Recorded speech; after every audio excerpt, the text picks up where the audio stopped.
প্ৰিয় দৰ্শক, জুবিন গাৰ্গক কোনে কিয় হত্যা কৰিলে সেয়া এতিয়াও আইনীভাৱে স্পষ্ট হোৱা নাই যদিও অৱশ্যে শ্যাম কানু মহন্তৰ বাবেই যে জুবিন গাৰ্গ ছিংগাপুৰলৈ গৈছিল সেই কথা সকলোৱে জানে। যদি শ্যাম কানুৱে জুবিন গাৰ্গক ছিংগাপুৰলৈ লৈ যাবলৈ জোৰ নকৰাহেঁতেন তেন্তে তেওঁৰ মৃত্যু নহলহেঁতেন। অৰ্থাৎ জুবিনৰ মৃত্যুত যে শ্যাম কানুৰ হাত আছে সেয়া স্পষ্ট।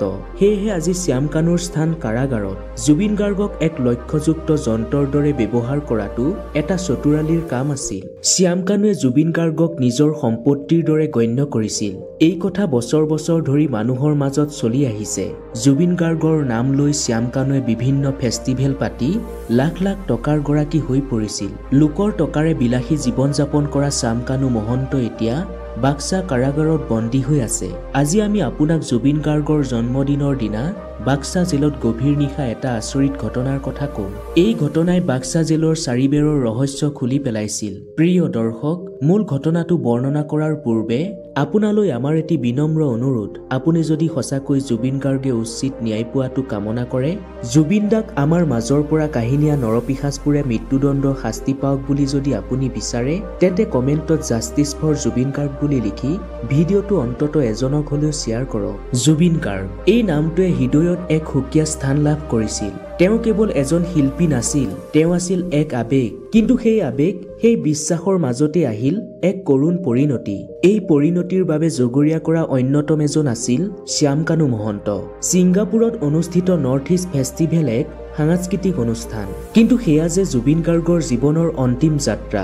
অভিযোগ উঠিছিল যে জোৰ কৰি জুবিন গাৰ্গক ছিংগাপুৰলৈ লৈ গৈছিল। পত্নী গৰিমা গাৰ্গক ছিংগাপুৰলৈ লগত যাবলৈ দিয়া নাছিল। যদি জুবিন দাৰ লগত গৰিমা গ'লহেঁতেন তেন্তে হয়তো আজি জুবিন দা আমাৰ মাজত জীয়াই থাকিলেহেঁতেন। এই কথা এতিয়া বহুতৰ মনত বাৰে বাৰে খুন্দা মাৰে। ক্ষমতা আৰু ধনৰ লালসাত শ্যাম কানুৱে বহু ৰাজনৈতিক নেতাৰ সৈতে মিত্ৰতা কৰিছিল, সৃষ্টি কৰিছিল সম্পত্তিৰ পাহাৰ। কিন্তু সময়ৰ চকা ঘূৰে।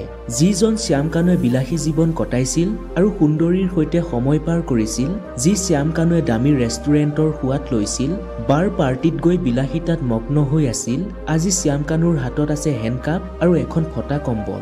বিলাসী জীৱন, ক্ষমতাৰ দম্ভ আৰু টকাৰ মোহে বলিয়া কৰা শ্যাম কানুৱে খাব লগা হৈছে জেলৰ পনীয়া দাইল আৰু শুকান ৰুটি। অতীতৰ কুকীৰ্তি বোজা কান্ধত লৈ কাৰাগাৰৰ চাৰিবেৰৰ ভিতৰত শ্যাম কানু এতিয়া উজাগৰে নিশা পাৰ কৰিছে।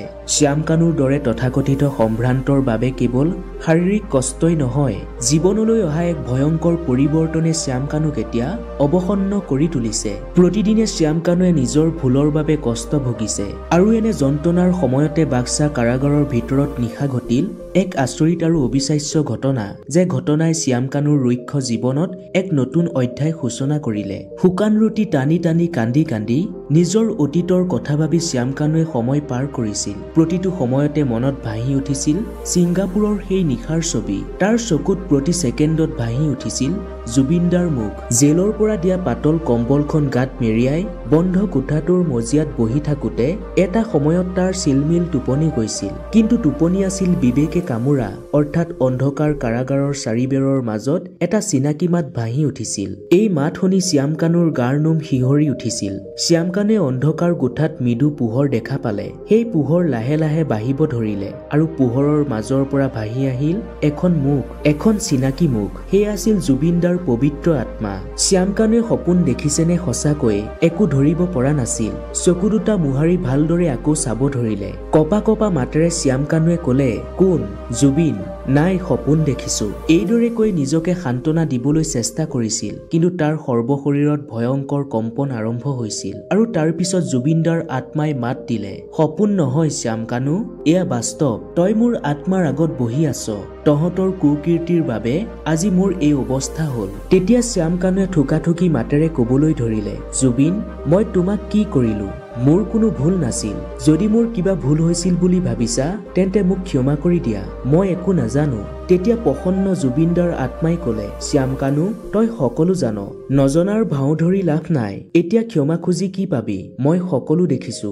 মোৰ কণ্ঠক তই তোৰ ব্যক্তিগত লাভৰ বাবে ব্যৱহাৰ কৰিছিলি। মোৰ আবেগ, মোৰ বিশ্বাসক তই বিক্ৰী কৰিছিলি। মোৰ গৰিমাক তই মোৰ পৰা সদায় আঁতৰাই ৰাখিছিলি। কি ভাবিছিলি তই? টকা আৰু ক্ষমতা চিৰদিন তোৰ লগতেই থাকিব বুলি ভাবিছিলি নেকি? তেতিয়া কান্দি কান্দি শ্যাম কানুৱে কলে, মোৰ ভুল হৈছিল। মই টকাৰ লোভত অন্ধ হৈছিলো। কিন্তু তুমি যে এইদৰে নোহোৱা হৈ যাবা মই কেতিয়াও ভবা নাছিলো। তুমি মোক ভুল নুবুজিবা, মই তোমাক হত্যা কৰা নাই। তুমিতো মোৰ এজন ভাল বন্ধু, তোমাক মই কিয় মাৰিম? তেতিয়া পুনৰ তীক্ষ্ণ কণ্ঠৰে জুবিনদাৰ আত্মাই কবলৈ ধৰিলে, শ্যামকানু, তই এতিয়াও মোক আগৰ জুবিনটো বুলি ভাবি আছ নেকি? আগতে তই মোক সুন্দৰ কথাৰে ফুচুলাই ব্যৱহাৰ কৰিব পাৰিছিলি, কিন্তু এতিয়া আৰু মই নাই, আজি পৃথিৱীত নাই। কিন্তু মোৰ আত্মা আজিও জীয়াই আছে, মোৰ গীতবোৰ আজিও মানুহৰ হৃদয়ত বাজি আছে, আৰু গীতবোৰ জীয়াই থকালৈকে মানুহৰ মনত অশান্ত কৰি থাকিব।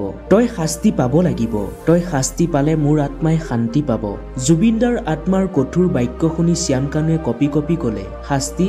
কি শাস্তি জুবিন? তুমি মোক শাস্তি নিদিয়া বুলি মই জানো, তুমি ইমান নিষ্ঠুৰ কেতিয়াও নহয়। কোৱা জুবিন, মই কি কৰিব লাগিব? তুমি যি কবা মই তাকেই কৰিম, কেৱল মোক জীয়াই থাকিবলৈ দিয়া, মোক বচোৱা। শ্যামকানুৰ কথা শুনি জুবিনদাৰ আত্মাই হাঁহিবলৈ ধৰিলে আৰু কলে, এতিয়া শান্তি লাগে। তই কিয় শান্তি বিচৰা নাছিলি? তই কেৱল টকাৰ পিছে পিছে দৌৰিছিলি, ক্ষমতাৰ পিছে পিছে দৌৰিছিলি, কিন্তু জীৱনত যে কিছুমান বস্তু ধনেৰে কিনিব নোৱাৰি সেই কথা তই পাহৰি গৈছিলি। এতিয়া শাস্তি ভুগিবলৈ সাজু হ, তোক শাস্তি দিলেহে মোৰ আত্মাই শান্তি পাব। মই তোৰ বাবে নিষ্ঠুৰ আত্মা। এই কথা শুনি কান্দি কান্দি শ্যামকানুৱে কবলৈ ধৰিলে, নহয় জুবিন, তুমি মোৰ লগত এনে নকৰিবা, মোক ক্ষমা কৰি দিয়া। মই সকলো বুজিছো, ধন সম্পত্তি ক্ষমতা এই সকলোবোৰ মিছা, আচল সম্পদ হল মানুহৰ মৰম আৰু বিশ্বাস। তুমি মোৰ পত্নী আৰু ছোৱালী দুজনীৰ কথা ভাবা, মোক এইবাৰ ক্ষমা কৰি দিয়া। শ্যামকানুৰ একেবাৰে সন্মুখলৈ আহি জুবিনদাৰ আত্মাই কবলৈ ধৰিলে, দেৰি হল, বহুত দেৰি হল, তোৰ পৰিয়ালৰ কথা ভাবিবলৈ মোৰ এতিয়া সময় নাই। তইতো মোৰ গৰিমা আৰু দেউতাৰ কথা এবাৰো ভবা নাছিলি, মোৰ ভাল পোৱা মানুহবোৰৰ কথা যেন ভবা নাছিলি। এতিয়া মই তোৰ কথা কি ভাবিম? মোৰ গৰিমা, মোৰ পাপু, মোৰ অনুৰাগীসকলক মোৰ ক্ষতিৰ মূল্য দিব পাৰিলেহে মই শান্তি পাম। জুবিনদাৰ আত্মাৰ প্ৰতিটো কথাই শ্যামকানুৰ হৃদয়ত হুলেৰে বিন্ধিছিল, প্ৰতিটো শব্দই তাৰ অন্তৰাত্মাক কঁপাই তুলিছিল। তাৰ অতীতৰ সকলো কুকীৰ্তি যেন জুবিনদাৰ আত্মাৰ সন্মুখত স্পষ্ট হৈ উঠিছিল। ভয়ত শ্যামকানুৱে কম্বলখনকে জোৰকৈ খামুচি ধৰিছিল। তাৰ পিছত জুবিনদাৰ আত্মাই পুনৰ কলে, তই নাটক এখন কৰি সকলো কথা লুকুৱাই ৰাখিম বুলি ভাবিছ নেকি? ডাঙৰ ডাঙৰ নেতাৰ আশীৰ্বাদ আছে বাবে তই মোৰ মৃত্যুৰ ৰহস্যক ঢাকি ৰাখিব পাৰিম বুলি বিন্দাস আছিলি, কিন্তু নিয়তিৰ খেল দেখিলি। আজি তই ক'ত আছ? এবাৰ ভালদৰে চা, তোৰ বাবে বেমাৰৰ মাজতো মই কিমান গান গালো। দিনে নিশাই ফাংচন কৰাৰ পিছতো যেতিয়া ঘৰলৈ যাব বিচাৰিছিলো তেতিয়া তই মোক যাবলৈ দিয়া নাছিলি। আজি সেইবাবে তই ঘৰখনৰ পৰা দূৰ হলি। দিনে নিশাই ফাংচন কৰাৰ পিছতো যেতিয়া ঘৰলৈ যাব বিচাৰিছিলো তেতিয়া তই মোক যাবলৈ দিয়া নাছিলি। আজি সেইবাবেই ঘৰখনৰ পৰা দূৰ হলি। এতিয়া নিজৰ কৰ্মফল ভুগি থাক। এইবাৰ ফুপাই ফুপাই শ্যামকানুৱে কলে, জুবিন, মই স্বীকাৰ কৰিছো, তোমাৰ লগত মই অন্যায় কৰিলো, মই বৰ ভুল কৰিলো, কিন্তু অনুষ্ঠানত গীত গোৱাৰ বিনিময়ত তোমাক মই টকাও দিছিলো। এতিয়া জুবিনদাৰ আত্মাই কলে, টকা নহয় শ্যামকানু, সংগীত মোৰ প্ৰেম আছিল, অসমৰ ৰাইজ মোৰ প্ৰাণ আছিল, সেইবোৰক তই টকাৰে জুখিব নোৱাৰ। মোৰ ভাল চিন্তা কৰা হলে বেমাৰী দেহাৰে তই মোক অনুষ্ঠানত গান গাবলৈ জোৰ কৰি লৈ নগলিহেঁতেন। তই কেৱল নিজৰ স্বাৰ্থ সিদ্ধি কৰিছিলি। মোৰ অনুপস্থিতি আজি মোৰ অনুৰাগী সকলৰ মনত কিমান বেদনা দিছে সেয়া তই কল্পনাও কৰিব নোৱাৰ। মই সকলো দেখিছো, অসমৰ ৰাইজে কিমান দুখৰ দিন পাৰ কৰিছে, সকলো মোৰ আত্মাই দেখিছে। জুবিনদাৰ আত্মাৰ প্ৰতিটো কথাই শ্যামকানুৰ অন্তৰত এক গভীৰ প্ৰভাৱ পেলাইছিল। তাৰ সকলো অহংকাৰ, সকলো দম্ভ ভাঙি চুৰমাৰ হৈ গৈছিল, অসহায় হৈ পৰিছিল, নিমাত হৈ পৰিছিল। জুবিনদাৰ আত্মাৰ ফালে একেথৰে চাই আছিল। তাৰ পিছত জুবিনদাৰ আত্মাই কলে, কি হল শ্যামকানু, মনে মনে আছ কিয়? তই মোৰ ওচৰত এতিয়া ক্ষমা বিচাৰি লাভ নাই। এতিয়া মোৰ উদ্দেশ্য কেৱল এটাই, তহঁত আটায়ে তিল তিলকৈ মৰিব লাগিব। অসমবাসীৰ অভিশাপৰ ফলত তহঁতৰ আত্মাই কেতিয়াও মুক্তি নাপায়, আৰু যেতিয়ালৈকে মোৰ মৃত্যুৰ সকলো কথা অসমৰ ৰাইজে গম নাপাব তেতিয়ালৈকে মোৰ আত্মাই শান্তি নাপায়। মোৰ মৃত্যুৰ আঁৰত কি ৰহস্য লুকাই আছিল, কোনে ষড়যন্ত্ৰ ৰচিলে, এইবোৰ সকলো উত্তৰ ওলাব লাগিব। এদিন নিশ্চয় উন্মোচিত হব, আৰু সেইদিনাই পৃথিৱীত তহঁতৰ এই পাপী জীৱনৰ অন্ত পৰিব।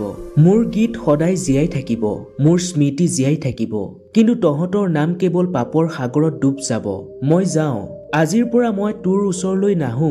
জুবিনদাৰ আত্মাই এইদৰে কোৱাৰ লগে লগে শ্যামকানুৱে চিঞৰি চিঞৰি কান্দিবলৈ ধৰিলে। হাতজোৰ কৰি আঁঠু কাঢ়ি শ্যামকানুৱে কবলৈ ধৰিলে, নহয় নহয় জুবিন, তুমি মোক ইমান ভয়ংকৰ অভিশাপ নিদিবা, মোক ক্ষমা কৰি দিয়া।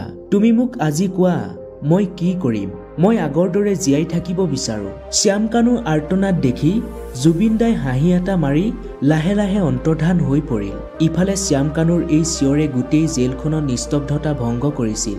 জেলৰ নিৰাপত্তা ৰক্ষীসকল দৌৰি আহিছিল। তেওঁলোকে আহি দেখিলে যে শ্যাম কানুৱে মাটিত বাগৰি বাগৰি কান্দি আছে। কান্দি কান্দি সি কেৱল এটাই কথা কৈ আছিল, প্লিজ জুবিন, এনে নকৰিবা, প্লিজ মোক বচোৱা তুমি। শ্যাম কানুৰ গভীৰ নিশা এই অৱস্থা দেখা পাই জেলৰ নিৰাপত্তা ৰক্ষীসকল আচৰিত হৈ পৰিল। নিৰাপত্তা ৰক্ষীসকলে প্ৰথমে ভাবিছিল যে বিলাসী লাইফষ্টাইল কটোৱা শ্যাম কানুৱে জেলৰ শাস্তি ভোগ কৰি হয়তো মানসিক ভাৰসাম্য হেৰুৱাই পেলাইছে। কিন্তু সি কিয় এনেদৰে কান্দিছে বুলি সোধাত তেতিয়া শ্যাম কানুৱে জুবিন দাৰ আত্মাৰ কথা এফালৰ পৰা কবলৈ ধৰিলে। এই কথা শুনি আৰক্ষীসকলৰ বুকু কঁপি উঠিল। শ্যাম কানুৰ বিলাই দেখি পেটে পেটে নিৰাপত্তা আৰক্ষীসকলৰ মনত শান্তি অনুভৱ কৰিলে, কাৰণ সেই নিৰাপত্তা আৰক্ষীসকল আছিল জুবিন দাৰ অনুৰাগী। তাৰ পিছত নিৰাপত্তা আৰক্ষীজনে শ্যাম কানুক দাবী ধমকি দি কন্দা বন্ধ কৰিবলৈ কৈ আঁতৰি গ'ল। পিছে এই নিশাৰ পৰা শ্যাম কানুৰ জীৱন আৰু অধিক বিবেকে কামোৰা হৈ পৰিল। জুবিন দাৰ আত্মাই তাক এদিনো শান্তিত থাকিবলৈ নিদিলে। প্ৰতিটো মুহূৰ্ততে জুবিন দাৰ আত্মাৰ ছবি শ্যাম কানুৰ চকুত ভাহি আছিল। এই ঘটনাই শ্যাম কানুৰ জীৱনৰ এক নতুন অধ্যায় সূচনা কৰিলে, এক অনুশোচনা আৰু ভয়েৰে ভৰা অধ্যায়, নিয়তিৰ এক নিৰ্মম পৰিহাস, কৰ্মফল। প্ৰিয় দৰ্শক, আচলতে কি আছিল সেই কথোপকথনৰ উদ্দেশ্য? জুবিন দাৰ আত্মাৰ অভিশাপৰ পৰা শ্যাম কানুৱে কেতিয়াবা মুক্তি পাব বুলি আপুনি ভাবেনে? আচলতে জুবিন দাৰ আত্মা আহিছিল নেকি, নে শ্যাম কানুৱে ভ্ৰম দেখিছিল? আপুনি কি ভাবে? আপোনাৰ মতামত কমেণ্টত উল্লেখ কৰক। আৰু শ্যাম কানুৰ এই অৱস্থাৰ কথা প্ৰতিজন জুবিন অনুৰাগীয়ে জানিবলৈ পোৱাকৈ ভিডিঅ'টো শ্বেয়াৰ কৰক। জয় জুবিন দা।